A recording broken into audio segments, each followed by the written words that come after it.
Avokat, le të themi pak të emrat. A besoni që do ketë kandidat që do fitojnë mandatin deputeti, por nuk do kenë mundësi të betohen për shkak të që mund të jenë të inkriminuar dhe Spaku mund veprojnë ndaj tyre? Unë mendoj se ka 10 veta i këtë sigurt, të cilët do kenë probleme dhe të lashë me drejtësinë. Por kjo nuk është thjesht vetëm pjesë statistikore, pra 10 veta. Puna është kush e nxjerr dosën nga sirtari dhe kush e çon Spakut. Kush mendoni? Ai që lëshon gjithmonë. Pra, nuk mundet unë për shembull të kem një dosë ndaj jush dhe në një moment të caktuar të dalë dhe ta pasqyroj dosjen me kallëzues sipërmarrës. Që do të thotë, ju e keni më parë shumë qartë. Unë nuk do të mbroj zotin Veliaj, po e çuditshmja është që për zotin Meta, për zotin Berisha, ke emrat e kallëzuesve dhe nuk ka asnjë problem. Ata shiqare dalin në çdo ekran dhe shajnë Berishën dhe Metën. Pa mbrojtur as Berishën as Metën. Nga ana tjetër, ke Erion Veliajn që e denoncon një anonim.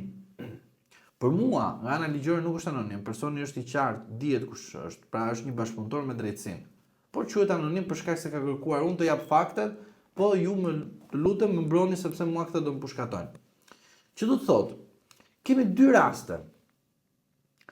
Si ka mundësi në të këto 2 raste të kemi në rastin e Veliaj anonim dhe pastaj të kemi dhe shifrën 10. Pse? Se do të thotë ka një problem të brendshëm. Pra, Partia Socialiste ka pasur problem të brendshëm. Dhe e ka aktualisht. Kush është problemi?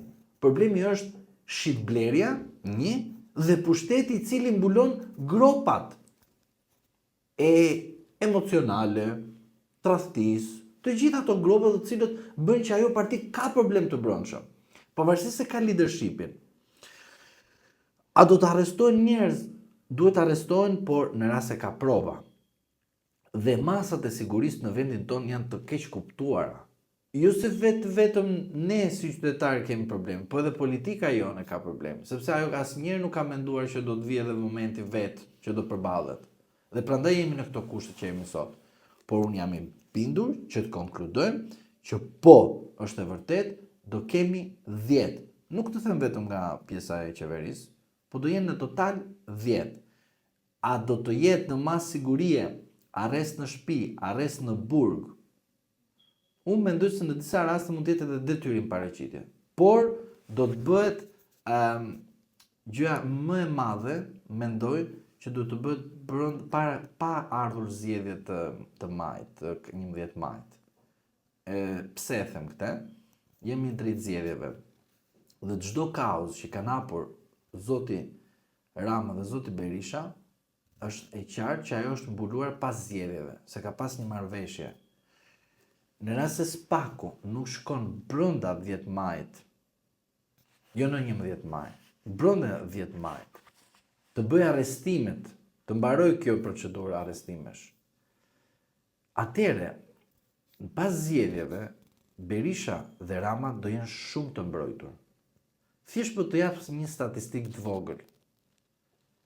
Në këto zgjedhje, edhe duke qenë në një referencë të 2021-shit, të zgjedhjeve të kaluara, PS-PD ka në xhep 40 mandate, secila, që na bëjnë 80 deputet.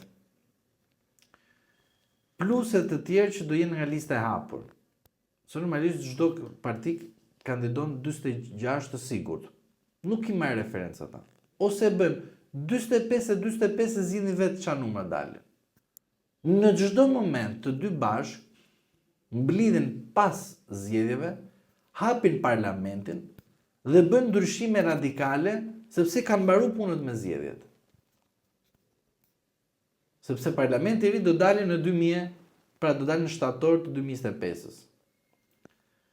Prandaj Spaku duhet veprojë në rast se ka njerëz që janë lëshuar nga kallëzues sipërmarrës. Sepse dihet qartësi që politika jon ka një smundje. Dhe smundja është derisa jam në pushtet, kam fuqi. Dhe kjo është smundje e cila nuk riparohet dot. Prandaj duhet njerëzit të kuptojnë që këto smundje të ripanojnë vetëm duke lexuar ligjin dhe vetëm duke i nështruar ligjit. Para 2 ditësh u publikuan listat e kandidatëve për deputet.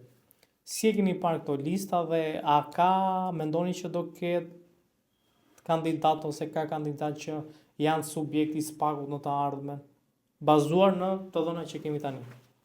Përse i përket listave, do të keni parasysh që listat janë lista të kryetarit partisë dhe jo të partisë, sepse partia në vetvete tregon demokratizim të brendshëm dhe njerëz të cilët të paraqesin platforma dhe nëpërmjet platformave të tyre paraqesin edhe leadershipin e tyre.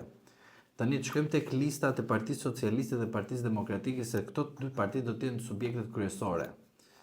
Do të keni parasysh diçka. Çfarë viti jemi, mos gaboj? 2000? Sa jemi? 25. Me i thënë, se dia këtë gjë. Jemi në 2008-ën. Kur në kohën kur plasi Gërdeci, Rama dhe Berisha ishin armiq për shkak të Gërdecit. Por ata u bërën miq për me bërë reformën e famshme dhe kodin e ri zgjedhor me lista të mbyllura. Pra, 2008-a është edhe me 11 maj 2025.